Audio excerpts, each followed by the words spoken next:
Barak, mag-pray muna. Pray.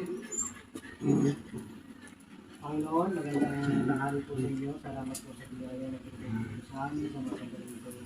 Bigyan niyo po pa po inyo ng maraming po mga blessing. Pinipuri po namin kayo. Amen. Amen.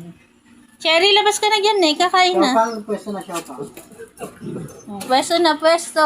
Did, mag-itay lang. Sabi ka lang. Pwesto na, pwesto. Halika Si na. Bibi Chelo, ayan eh. Oh.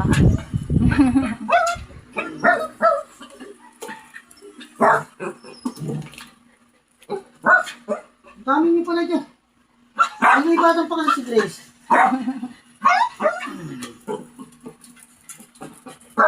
Isa pa.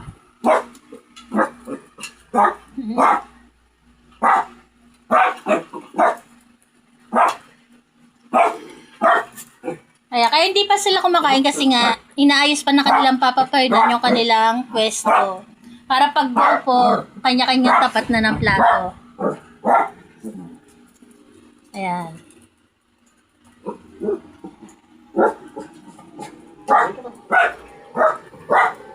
Dito ako pumesto.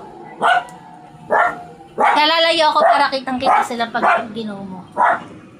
Ano nga po? Kain na. Maghihintay lang sila sa kanilang Papa Fernan.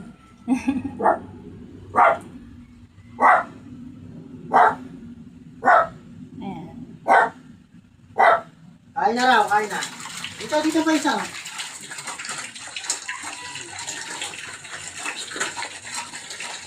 Cherry, kain na na eh. Siopang, halika rin. Gusto na naman sa tabi. Si Cherry kasi may ugali po. Gusto niya nakabukod siya minsan.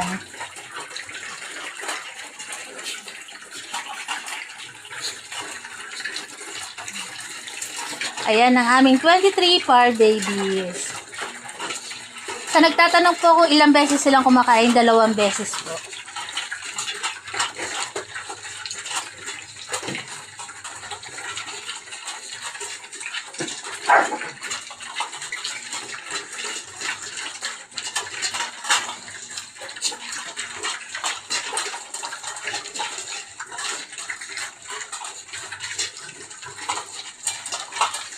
Si Sorry sa si Shelo, ayun po sila sa may pintuan.